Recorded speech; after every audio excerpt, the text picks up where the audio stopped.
¿Escucháis?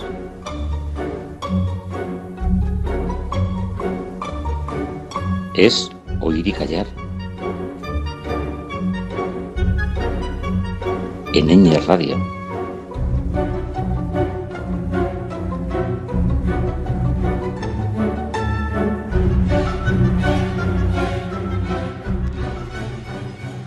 Hola a todas y a todos, estamos una semana más fieles a nuestra cita con la música clásica aquí en Ñ Radio, en este programa que llamamos Oír y Callar. Os damos saludos, Julia desde la mesa de sonido, Fernando desde el micrófono, dispuestos a empezar una nueva sugerencia de música clásica y a conocer estas nuevas músicas que poco a poco vamos incorporando a nuestro repertorio. Bueno, pues como siempre vamos a empezar por la música escrita por mujeres.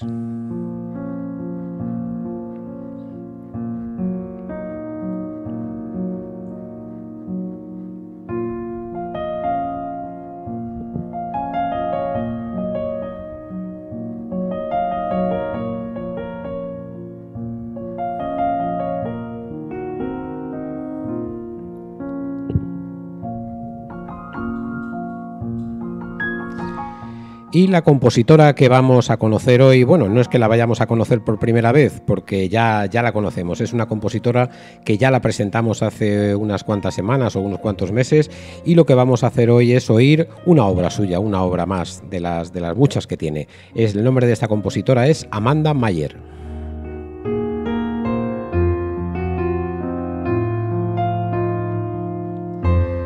Es una mujer sueca que vivió a finales del siglo XIX, concretamente entre los años 1853 y 1894.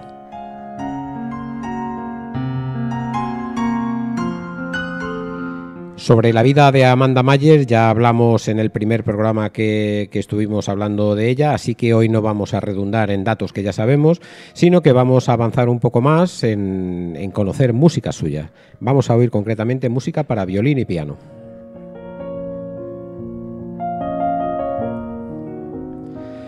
Antes nos vamos a centrar un poco en la época histórica en la que Amanda Mayer compuso estas piezas para violín y piano que son las canciones y danzas suecas.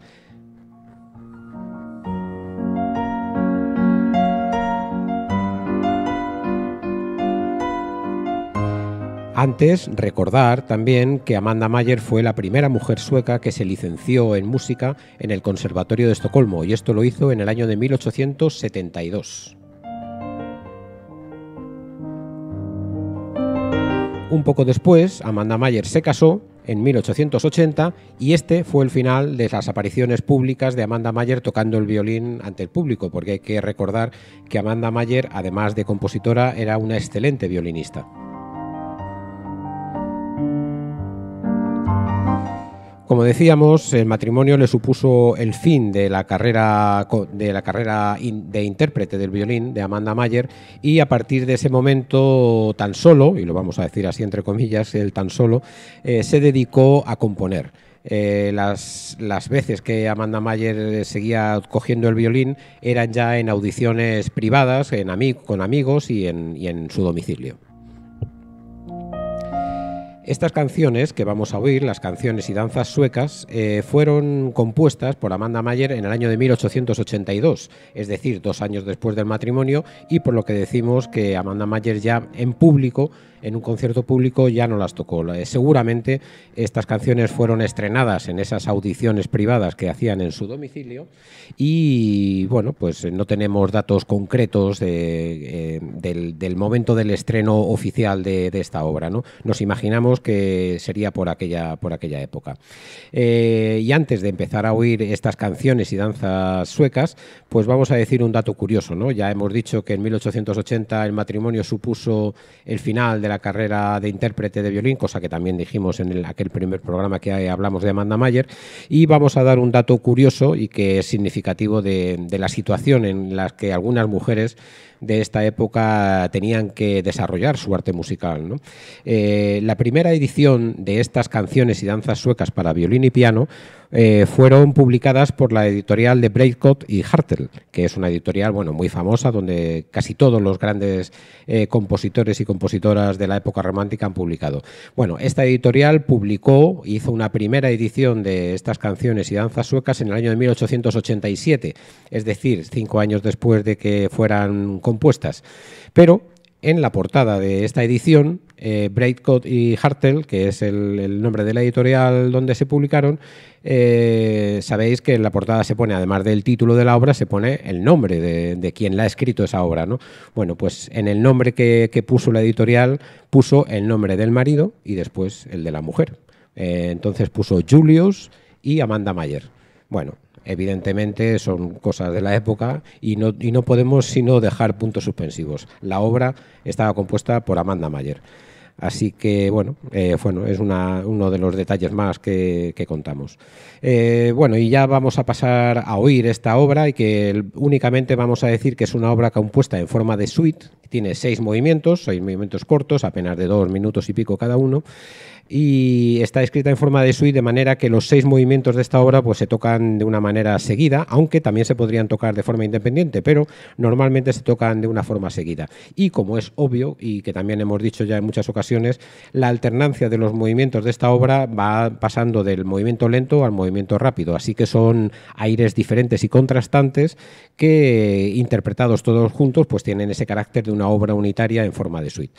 Los movimientos de esta obra empiezan por moderato, es decir, empiezan por tiempo lento y después va alegre, andante, alegre y andante y alegre, de manera que el 6.º movimiento, que es el último, tiene un carácter alegre. Bueno, pues vamos a oírlo.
Desde luego que es una delicia escuchar esta música para violín y piano, que no cabe duda que la persona y que la mujer que compuso estas piezas sabía tocar el violín, ¿no? Porque están desarrolladas todas las técnicas de ejecución en el violín, están desarrolladas perfectamente en estos 6 movimientos que acabamos de oír.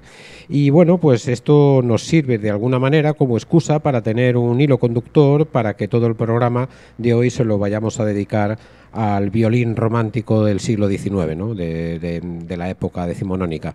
Así que, pues siguiendo con esta línea, como decíamos, vamos a seguir oyendo música escrita para violín, en este caso ya de un compositor español llamado Pablo Sarasate.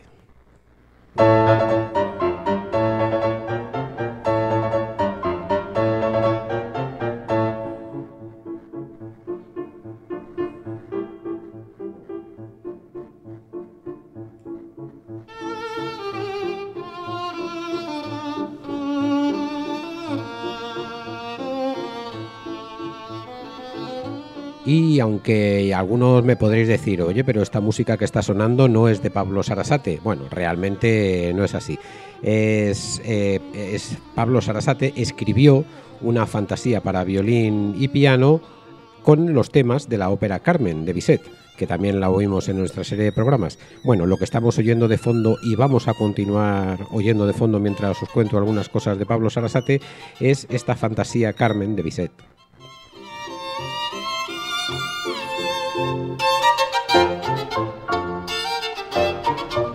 Lo que hizo Pablo Sarasate es tomar estas melodías e incorporarlas al violín, que al igual que hizo Amanda Mayer con su obra anterior que hemos oído, pues desarrolló toda una técnica violinística, que ha sido de gran aprovechamiento para el aprendizaje del violín en todos los violinistas que han venido después de él.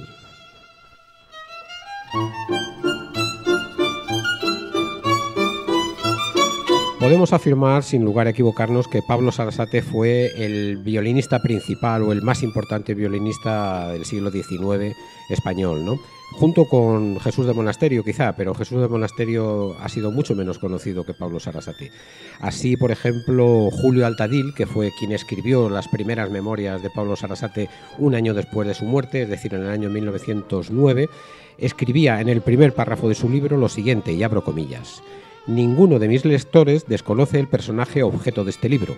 Entre nosotros, en la tierra euskera, en toda Iberia y en Francia, que es como la segunda patria para él, y en toda Europa, al otro lado de los mares y allá donde la civilización, o mejor diré, la cultura, ha clavado su estandarte, el nombre de don Pablo Sarasate es pronunciado con veneración y respeto. Cierro comillas.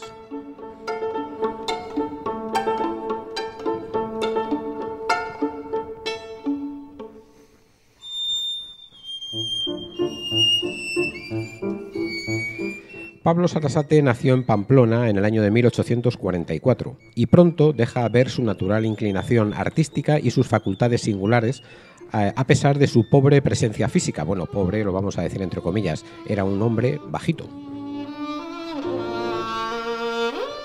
Su padre era músico mayor de la banda militar del regimiento y por tanto su domicilio familiar cambiaba con facilidad y con frecuencia.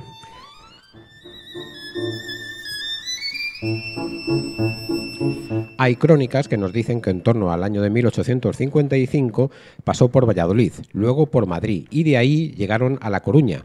Y ahí, estando en La Coruña, tenemos una carta de su madre que, haciendo una referencia, dice lo siguiente, y abro comillas: el criado que tuvimos en Valladolid estaba oyendo a Pablo, hecho una estatua, aturdido. Dice que ya leyó algo en los periódicos, pero que le parecía imposible que un niño tocara así.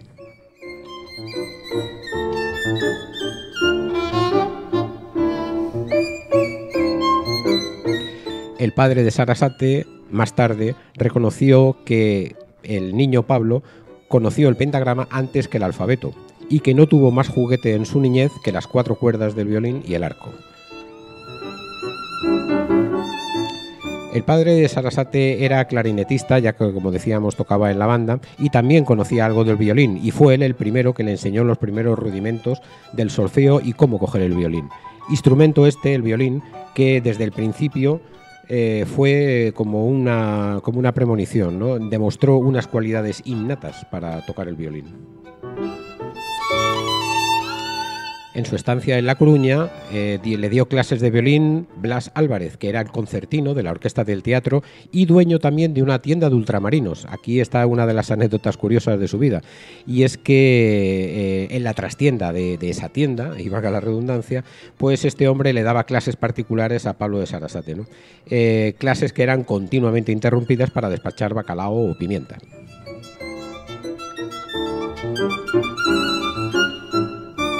A los 10 años, el niño Pablo Sarasate dio un concierto público al que asistió la viuda de Espozimina, que era condesa. Esta se ofreció a pagarle los mejores y más altos profesores que tenía, y para ello le dio una pensión de 2.000 reales anuales. Posteriormente, Pablo Sarasate actuó en Ferrol, en Vigo, y después emprendió un viaje a Madrid con su madre. Allí en la capital, Sarasate no pisó el conservatorio, ya que tuvo un solo maestro. Este maestro fue el que le empezó a enseñar de una forma más seria o más metodológica, por decirlo así, los rudimentos del violín.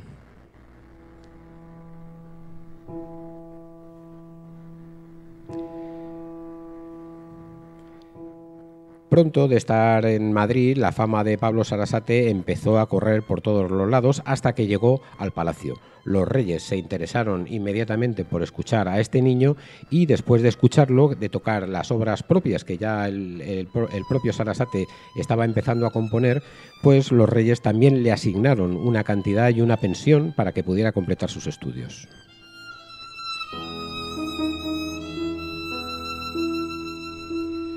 Con esta pensión que tenía de la viuda de Espozimina, más la pensión real, el profesor que tuvo en Madrid lo que se le ocurrió era que lo más importante o lo más beneficioso para el niño Sarasate era que se fuera a París a estudiar, al Conservatorio de París.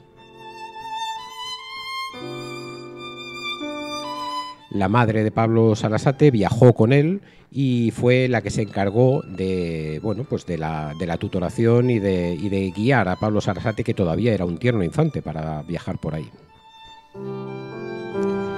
Fijaros si era tierno infante, que antes de llegar a París, lo que primero se le ocurrió a su madre era que tenían que pasar por Pamplona para que el niño hiciese la primera comunión, que aún no lo había hecho.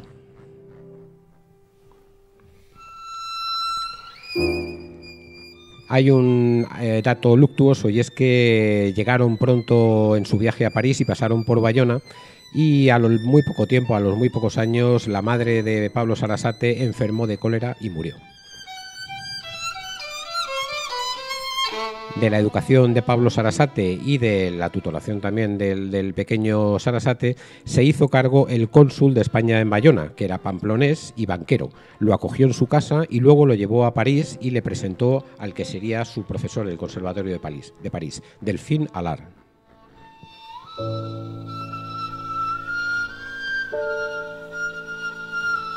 Este hombre gestionó entre la Diputación de Navarra una beca también de 1.000 francos anuales para que Pablo Sarasate pudiese seguir estudiando. Así, con todas las becas que ya he relatado antes, Pablo Sarasate pudo reunir 14.000 reales al año, y que fue una cantidad más que suficiente para asegurarle una confortable dedicación al estudio.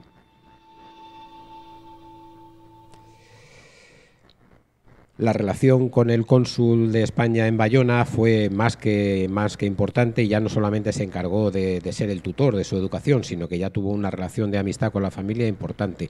Tanto es así que a la muerte de este hombre, el Pablo Sarasate figuró como el beneficiario de una herencia de 120.000 francos. Como vemos, la situación económica de Pablo Sarasate no era nada mala. El paso de Pablo Sarasate por el Conservatorio de París, donde, recordamos, Héctor Berlioz, por ejemplo, era el bibliotecario, pues fue fulgurante. El profesor de Pablo Sarasate, el que habíamos llamado que era Allard, cuidó del joven y dijo de él que realmente lo único que había aprendido de su profesor fue la postura. Y esto no es una petulancia, no es, como por decir así, una bravuconada. El propio Allard, el propio maestro, que era el profesor más importante del Conservatorio de París, recordamos, uno de los conservatorios más importantes de Europa, pues dijo lo siguiente, después de que hubo recibido una carta de recomendación para que lo acogiera como alumno suyo allí en el referido Conservatorio de París. como decíamos, contestó: cuando recibí tu carta con tantos pomposos elogios a tu joven compatriota, me escamé un poco.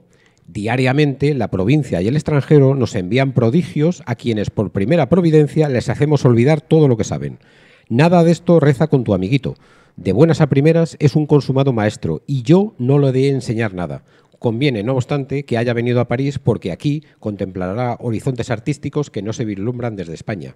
Bueno, y cierro comillas. Esto es, desde luego, una frase contundente, ¿no?, del que fue su maestro, y nos imaginamos la situación de este importantísimo profesor de violín del Conservatorio de París recibiendo a un pequeño y jovencito español que prácticamente no había tenido contacto con el mundo académico, ver que era un consumado maestro y que muy poco tenía que enseñarle, aparte de, bueno, pues de desenvolverse en el mundo de la música de una manera profesional, ¿no? Bueno, pues yo creo que poco a poco nos vamos haciendo una idea del talento natural que tenía este muchacho, Pablo Sarasate, para la música y para la ejecución del violín. Bueno, y para dejarnos de tantas palabras, vamos a ir oyendo músicas de Pablo Sarasate y después vamos a seguir contando algunas cositas más. Así que ahora, a continuación, lo que vamos a hacer es terminar de oír la fantasía Carmen de Bizet, originada en la ópera de Bizet, y que son los movimientos cuarto y quinto, que es un allegro moderato y un moderato.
Impresionante forma de tocar el violín, ¿no? Es desde luego una obra de una dificultad extraordinaria, ¿no? Esto que estábamos oyendo. Bueno, pues vamos a continuar un poco con la vida de Sarasate y tenemos que decir que en su rápido paso por el Conservatorio de París, pues por ejemplo fue desde luego con muchísimo éxito. En el año de 1856 obtuvo el accésit para la asignatura de solfeo y un primer premio compartido con otro de sus compañeros en el año 1857. Y en este mismo año, es decir, el 8 de diciembre de 1857, en el primer trimestre del curso, en el mes de diciembre, obtuvo el primer premio de la asignatura de violín. Estamos diciendo que Pablo Sarasate tenía escasamente 17 años en esta época. Obtuvo el primer premio de violín y después, 2 años después, en el 1859, obtuvo también el accésit para la asignatura de armonía y después de composición. Vamos a, por ejemplo, a decir una frase entrecomillada del tribunal que le dio este primer premio de violín y paso a leer. Dice así: raramente hemos encontrado un instrumentista de igual afinación y pureza de sonido. Su manera de decir está a la altura de la ejecución. Repetidas veces nos hemos limpiado los anteojos para convencernos de que era él quien tocaba y no alguien detrás, oculto. De verdad eran suyos los staccatos, logrados con una nitidez y pureza que ningún otro artista podría alcanzar. Bueno, esto eran los elogios que le dispensaron a Pablo Sarasate después de participar en ese concurso de violín que ganó. Este concurso también le reportó el regalo de uno de los violines que después tuvo Sarasate a lo largo de su vida. Bueno, al final del relato de esto también hablaremos un poco de los violines que tuvo porque también tienen una historia curiosa. Y es curioso también, por ejemplo, esto con el violín que ganó este premio, cómo Pablo Sarasate le decía a su padre que este premio estaba muy bien, pero que Sarasate le decía que era un violín que él no podría tocar, porque, como hemos dicho, era un hombre que físicamente era pequeño, era bajito, era un hombre de una constitución no demasiado grande, y el chico, el adolescente Pablo Sarasate, le dijo a su padre que era un violín para hombres, y él era todavía muy pequeño era muy grande para él, queríamos decir. Bueno, además tenemos que decir que, y a pesar de que su paso por el conservatorio fue muy ligero y tan solo tuvo un profesor que, como ya hemos relatado, este profesor reconoció haberle enseñado muy poco, siempre Sarasate ha aparecido citado como un violinista de la escuela franco-belga. Perteneció a la escuela francesa, desde luego, porque estuvo en el Conservatorio de París, aunque poco tiempo, pero ya no tanto por sus maestros, sino por la forma de tocar que tenía, ¿no? La forma de tocar parecía que había estado estudiando, desde luego, en los países centroeuropeos y más que había sido un talento innato, ¿no? Como hemos relatado un poco al principio. Pero esto no solamente afectaba a lo que era la música o a la enseñanza musical en Pablo Sarasate, sino que también afectaba a su vida. Pablo Sarasate estaba muy cómodo viviendo en Francia, le gustaba mucho la vida social y la vida cultural europea y sobre todo francesa, de tal manera que París se convirtió en su residencia definitiva y Biarritz en la residencia veraniega de Pablo Sarasate. Así que, bueno, pues tenemos este joven pamplonés que empezó a viajar muy pronto y que se hizo, desde luego, bueno, pues un sitio dentro del mundo europeo de la música. Bueno, y vamos a continuar oyendo músicas de Pablo Sarasate y en este caso concreto vamos a oír el Opus 20 de su catálogo, que es la pieza llamada Aires Gitanos o Aires Bohemios.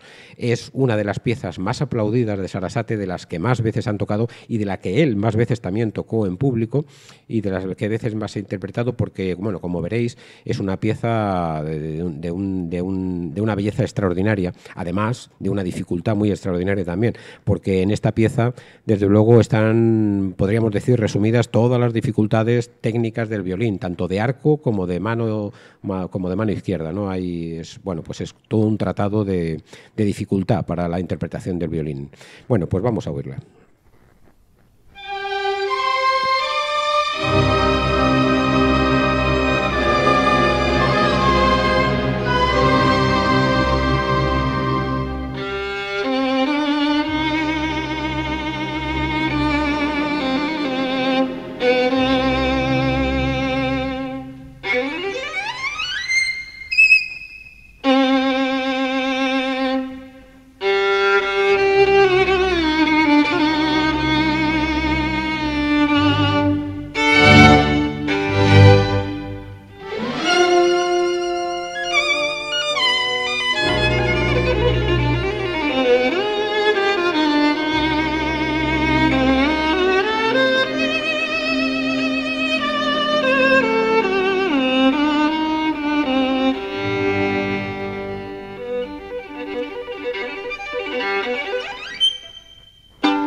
Pablo Sarasate, desde luego, fue, como estábamos ya apuntando, creciendo poco a poco en esa sociedad parisina que estaba repleta de todos los mejores músicos de toda Europa, que, como ya hemos dicho, circulaban por París porque París era un poco el centro neurálgico, ¿no?, de la cultura y de la música también. Así que tuvo encontronazos y tuvo, bueno, encontronazos en el buen sentido de la palabra, claro. Se encontró con los mejores músicos de la época y tuvo veladas junto con ellos, pues por ejemplo con Rossini, también con los mejores profesores del conservatorio, como ya había relatado, con el caso de Auber, Meyerbeer, donde Berlioz era el bibliotecario, y conoció también a prestigiosísimos músicos que circulaban por toda Europa y que ya hemos también abordado en esta serie de programas, como eran Franz Liszt, Gounod, Rubinstein, Saint-Saëns. También tuvo contacto con Tchaikovsky, de quien tuvo elogiosísimas palabras, ¿no?, de la forma de tocar el violín que tenía Sarasate. Pues Tchaikovsky lo elogió grandemente. Y por decir que desde luego Sarasate fue uno de los grandes violinistas de su época y sin duda quizá el más importante de los españoles, aunque como ya hemos dicho había otro español que también había deslumbrado mucho en Europa, que era Jesús de Monasterio, pero este Pablo de Sarasate, digamos que fue el triunfador, ¿no?, el que más se pudo desarrollar. En el programa de los conciertos que hacía Pablo Sarasate a lo largo de todas las ciudades europeas, pues estaban los más importantes conciertos románticos de la época, concierto de Mendelssohn, concierto de Beethoven y muchísimas obras que compositores de la época le dedicaron a Pablo Sarasate, pues como Eduardo Lalo, como Max Bruch, como Saint-Saëns, en fin, hay muchísima música que está toda relacionada en torno a Sarasate. Hay que decir también una excepción en este caso, y es que uno de los grandes conciertos románticos para violín, que es el de Johannes Brahms, pues Sarasate se negaba a tocarlo. Para esto quizá hay dos razones, ¿no? La primera es que el concierto de Johannes Brahms estaba dedicado a Joachim, que era uno de los violinistas también importantes de la época y que era rival de Pablo Sarasate y con el que Pablo Sarasate pues no se llevaba demasiado bien. Bueno, pues estas cosas estúpidas que tiene el ser humano pues hacía que Pablo Sarasate se negara a tocar el concierto de Brahms, a pesar de que era uno de los grandísimos conciertos románticos, ¿no?, para el violín, y así fue, no lo tocó. En su descargo, pues Pablo Sarasate decía que no le merecía la pena estudiar un concierto tan difícil cuando la melodía más importante del concierto estaba a cargo del oboe, ¿no?, en vez del violín. Él estaba acostumbrado a ser el protagonista de sus conciertos. No, bueno, esto es pues un chisme, ¿no?, o una curiosidad de esas que se pueden contar de vez en cuando de los músicos. Otra de las razones, y seguramente sería esta, era que, bueno, el concierto de Johannes Brahms, quería decir, como también los grandes conciertos que se han ido haciendo a partir de ese momento, ¿no?, como son el concierto de Tchaikovsky o más adelante el concierto de Stravinsky, etcétera, requieren una mano grande, es decir, una mano izquierda grande porque la apertura de los intervalos que necesita para interpretar esos conciertos pues requiere de una mano importante, de una mano de un tamaño grande, y Pablo Sarasate no tenía una mano grande, tenía una mano pequeña. Entonces posiblemente las dificultades que se le planteaban en esos conciertos no eran porque no lo podría tocar porque no tenía capacidad, sino porque físicamente su mano no alcanzaba. Y entonces, bueno, pues Pablo Sarasate, a pesar de que se hizo famoso tocando los grandes conciertos de la época que ya he relatado, ¿no?, Beethoven, Mendelssohn, etcétera, poco a poco fue llevando sus interpretaciones públicas a obras compuestas por él mismo, ¿no?, que, claro, obviamente estaban compuestas para él y para sus cualidades, ¿no? Estas obras que son las que estamos oyendo en este programa, ¿no? Y hay que decir una cosa, a pesar de que Pablo Sarasate pasó por el conservatorio con las mejores calificaciones en las asignaturas de armonía y composición, sin embargo, las composiciones que Sarasate presentaba al público para violín eran composiciones técnicamente simples, es decir, Sarasate nunca se planteó la composición de un concierto para violín y orquesta, por ejemplo, o la composición de grandes sonatas en forma de suite y tal. No, no, lo que él componía eran obras más o menos cortas, pero que no tenían un mayor desarrollo, es decir, exposición del tema, reexposición, contestación y punto pelado y llegar al final y ya está, ¿no? Estas son las obras que vamos a oír, es decir, no hay conciertos, pues eso, al estilo de Beethoven, Mendelssohn, Brahms, Tchaikovsky, etcétera, ¿no? Sino que son obras de una calidad técnica compositiva, digamos que podrían estar un escalón por debajo de este otro tipo de obras, ¿no? Bueno, es otra de las características de la aparición pública de Sarasate. Sarasate, con esta forma de tocar y que se corresponde con esta época en la que los grandes intérpretes, no solamente del violín, sino también del piano, ¿no? Recordamos a Liszt, por ejemplo, lo que contábamos de las apariciones públicas de Liszt, de Chopin, pues eran grandes estrellas, eran fenómenos de masa realmente, ¿no? Cuando estos personajes llegaban a las salas de concierto y lo llenaban todo, y la verdad es que ganaban muchísimo dinero con todo esto. Entonces Sarasate estaba más que satisfecho con todo esto. Tenía una vida cultural muy intensa, porque tenemos que recordar que Sarasate sí que tocaba, o sea, sí que por supuesto sabía tocar, y tocaba también mucha música de cámara con sus amigos en casa, ¿no? Y con cuartetos y demás, pero en público no. En público lo que mayormente tocaba, según iban avanzando los años, eran sus propias obras. Bueno, pues vamos a seguir oyendo alguna de estas obras que él compuso, y en concreto nos vamos a ir a una de las piezas perdón, que componen las danzas españolas, las opus 22 del catálogo de Sarasate. En concreto vamos a oír la danza española titulada Romanza Andaluza. Y vamos a ver, espera un momento que me he traspapelado un poco. La romanza andaluza, en fin, la tengo aquí el dato. Es una de las piezas que Sarasate fue anotando como una de las dificultades técnicas, que las fue solventando con la composición de piezas que estaban originadas en la música popular y en la música popular andaluza. Fijaros que yo os había dicho que Sarasate era navarro, nació en Pamplona y vivió en Europa, es decir, que tenía muy poco contacto con la música andaluza, pero sin embargo era buen conocedor de todo ello y compuso, bueno, pues esta pieza que vamos a oír a continuación, que la compuso en el año de 1882.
Los grandes compositores de la época decimonónica, desde luego, no hacían sino verter elogios en la forma de tocar de Sarasate.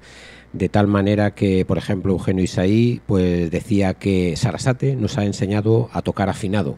Fijaros, ¿no?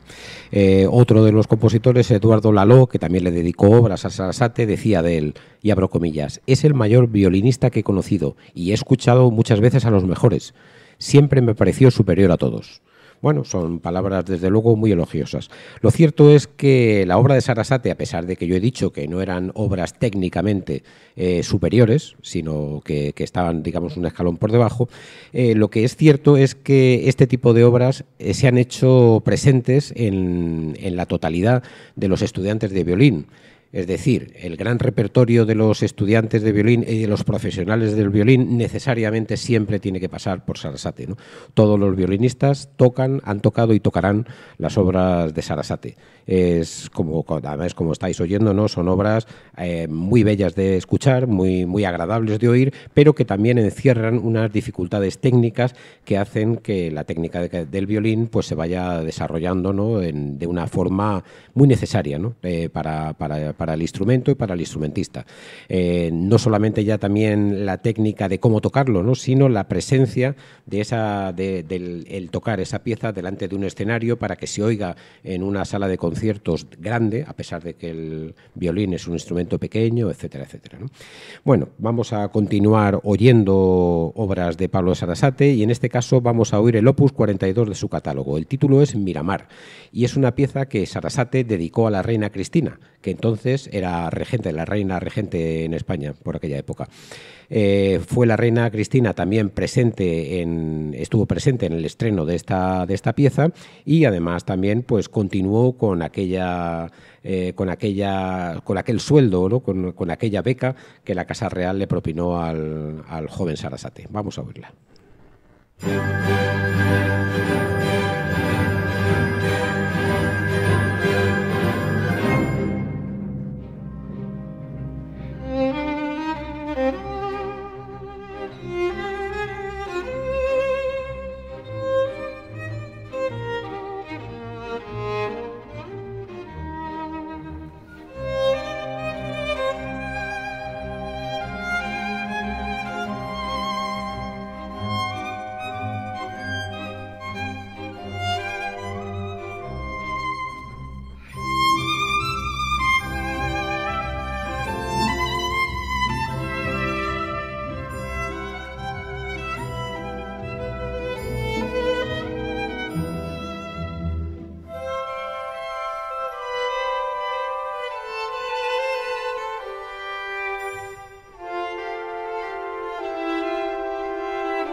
A pesar de que Sarasate, como hemos dicho, era todo un señor que se había acoplado perfectamente a la vida parisina y a la vida francesa y por tanto europea, nunca renunció a su tierra natal, a Pamplona.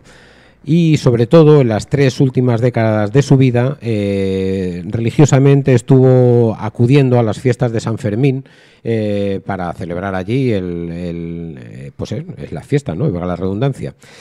Tan solamente falló un año a estas fiestas de San Fermín, y que fue en el año de 1884, porque en Pamplona se declaró una epidemia de cólera y en la frontera francesa pues se establecía un periodo de cuarentena cuando las personas de Pamplona que querían pasar a Francia, pues se estableció una cuarentena que Sarasate no quiso correr ese tipo de riesgos y ese año pues no visitó Pamplona. El resto de los años sí que acudió a Pamplona para la fiesta de San Fermín. Pamplona, desde luego, le tributaba un recibimiento multitudinario y festivo, ya que, bueno, ya estamos diciendo que Sarasate era todo un personaje muy conocido y muy querido en el resto de Europa, quizá más conocido en Europa que en España, pero, bueno, pues Pamplona le supo hacer el recibimiento que merecía, ¿no?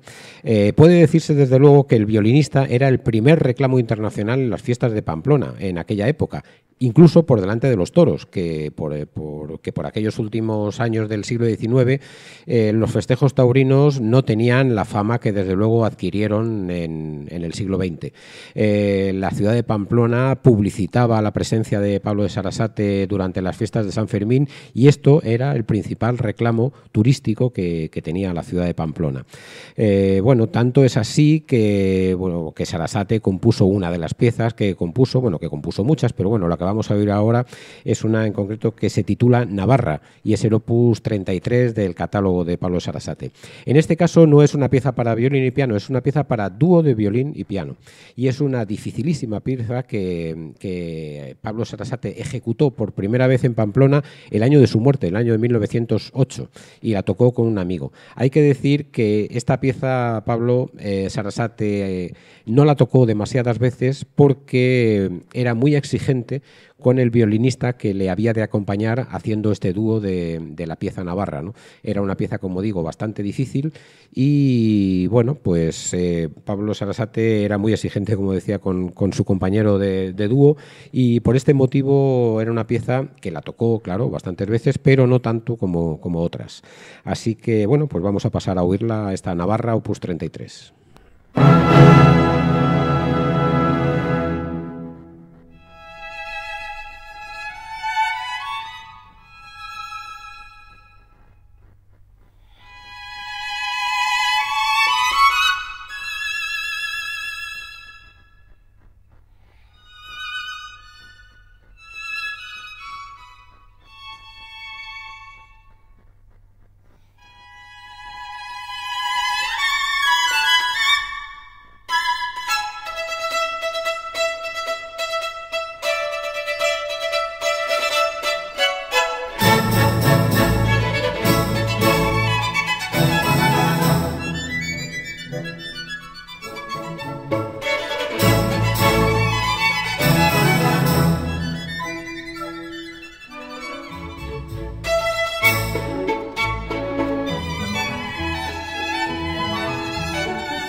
En estos años que Pablo Sarasate acudió a los Sanfermines, a la fiesta de los Sanfermines, y tenía este multitudinario recibimiento, pues dio un total de 93 conciertos y que, según los cálculos que se publicaron entonces, en aquella época, le reportaron un beneficio de 250.000 pesetas, es decir, 250.000 pesetas de la época. Estamos hablando de finales del siglo XIX.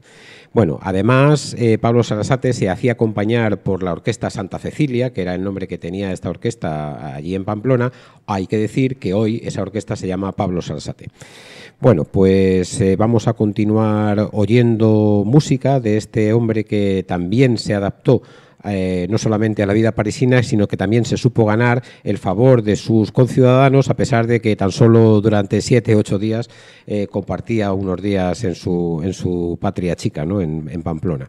Bueno, vamos a oír ahora el Opus 45 del catálogo de Pablo Sarasate, que es el Nocturno Serenata. Esta obra está dedicada a un violinista amigo suyo, francés, y fue interpretada por última vez allí en Pamplona por él mismo en el año de 1908.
Sarasate vio el final de su vida en su villa de Biarritz, que era donde pasaba las vacaciones.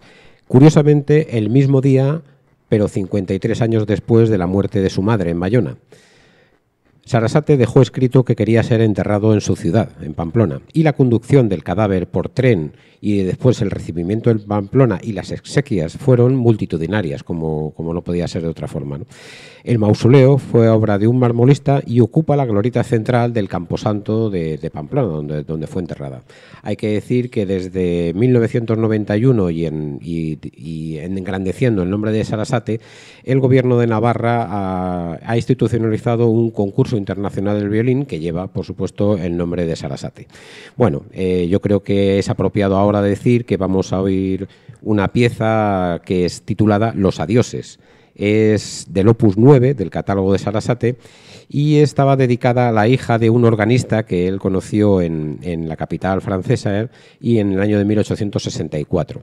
El fin de la relación de Pablo de Sarasate con la hija de este organista, pues lo que hizo fue producir un desahogo sentimental, que lo tradujo de esta forma en música. Es decir, que en propias palabras de Sarasate, esta obra es fruto de la ternura, del dolor, del desengaño, y es una romanza del propio corazón traducido en música.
aprovechando el recurso personal que Sarasate utilizó para componer esta pieza que acabamos de oír, Los Adioses, hay que hacer un comentario que, bueno, viene un poco a decirnos un poco también cómo era este personaje, ¿no? Este Pablo Sarasate.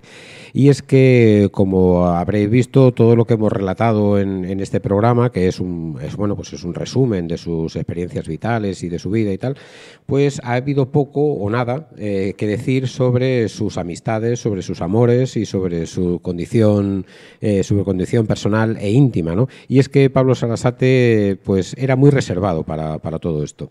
Es decir, su vida personal era obviamente una cuestión privada, y a pesar de que era un personaje público que sabía manejar perfectamente la popularidad de lo que conlleva ser un personaje público, pues su vida personal sí que la supo guardar en la intimidad grandemente, ¿no? Esta obra, que es una de las obras primeras de su catálogo, ¿no? Había dicho que era el Opus 9, ¿no? Es decir, de su primera época de compositor, pues hacía referencia, a este desengaño amoroso que parece que hubo ahí con una chica que era la hija de un organista de París, etcétera. Pero luego también hay otro comentario que está en torno a la vida de Sarasate y que no se sabe si es verdad o no, y la verdad es que no importa si es verdad o no. Y hoy en día, por lo menos, así lo entendemos, ¿no? La cuestión está en torno a la homosexualidad de Pablo Sarasate.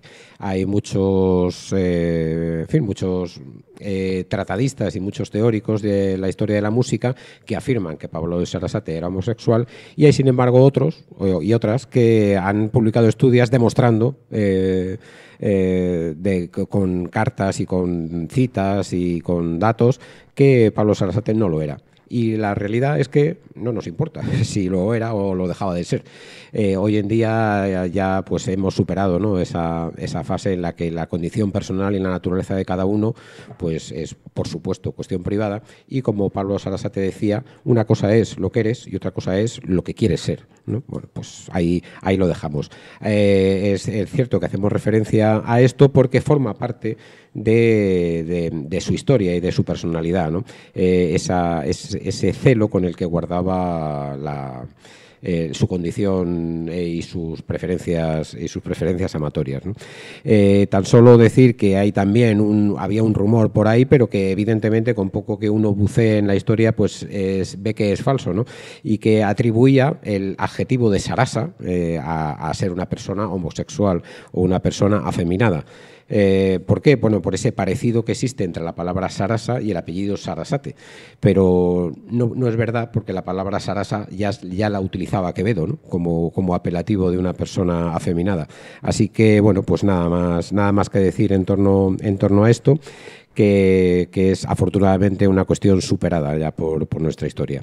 Bueno, y vamos a oír una obra más antes de haceros el último comentario sobre la vida de Sarasate, y que tornará en torno al, perdón por la redundancia, en torno a los violines que tuvo Sarasate, que también es una cuestión curiosa. Antes de esto vamos a oír de las danzas españolas del Opus 23, la número 6, que es una obra que está compuesta en torno a estos años de 1890 y que tuvo un gran éxito en la gira americana que hizo Pablo Sarasate, concretamente en Nueva York. Además de este gran éxito que tuvo en Nueva York, fue la obra preferida de la reina Victoria de Inglaterra en una audición privada que se produjo en el castillo de Balmoral, también en esta década de entre 1890 y el final de siglo. Bueno, pues vamos a oír esta danza española Opus 23.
Y para terminar con nuestro relato y nuestro recorrido por la vida de Sarasate, pues vamos a hablar sobre sus violines. Y es que corren leyendas sobre los instrumentos que Sarasate poseyó y sobre la forma en la que llegaron a sus manos.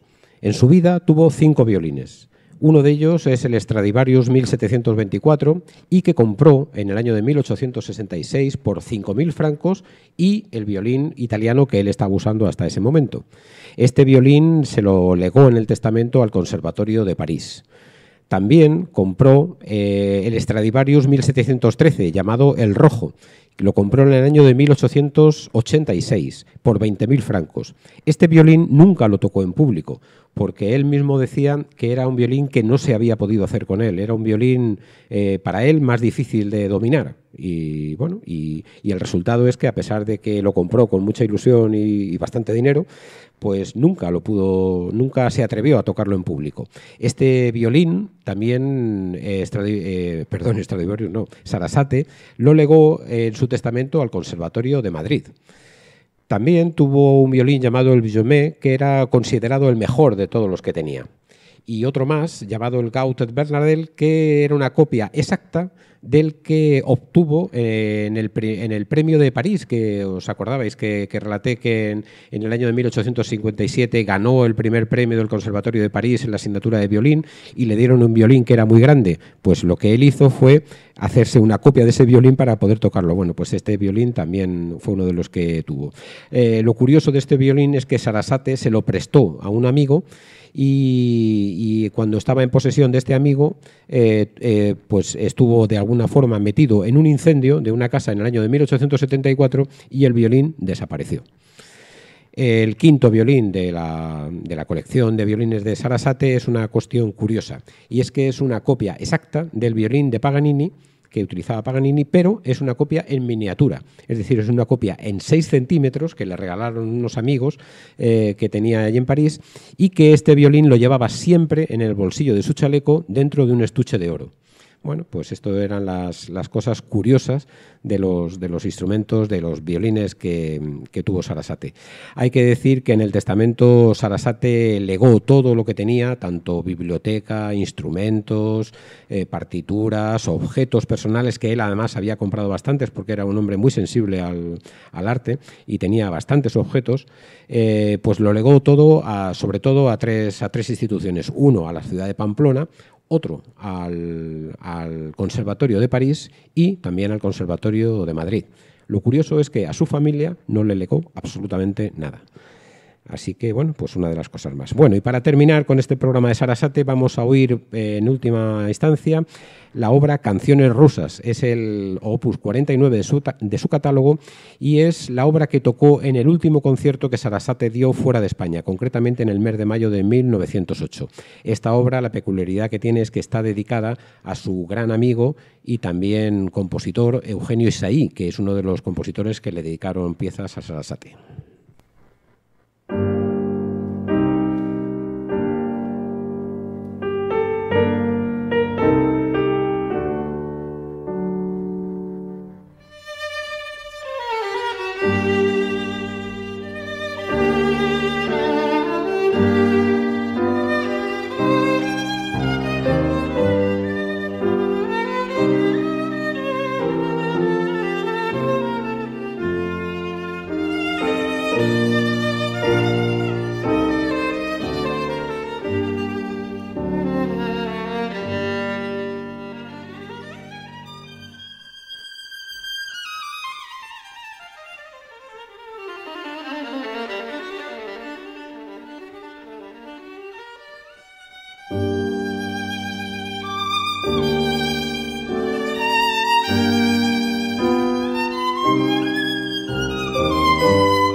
Bueno, y esto ha sido el repaso que hemos hecho por la vida y obra de Pablo de Sarasate y su violín en este final del siglo XIX, y también esa música importante para violín de Amanda Mayer, que también era una de las violinistas que destacaron a lo largo también de toda esta época de la segunda mitad del siglo XIX. Bueno, pues espero que os haya gustado toda esta música que hemos sugerido para el día de hoy, y nos encontraremos en un próximo programa. Eso sí, como estamos en el mes de agosto, pues nos vamos a tomar un pequeño descanso de un par de semanas y nos encontraremos ya a finales de agosto, primeros de septiembre, en una nueva sugerencia de música clásica aquí en Oír y Callar, en Ñ Radio. Adiós. Eso es todo, amigos.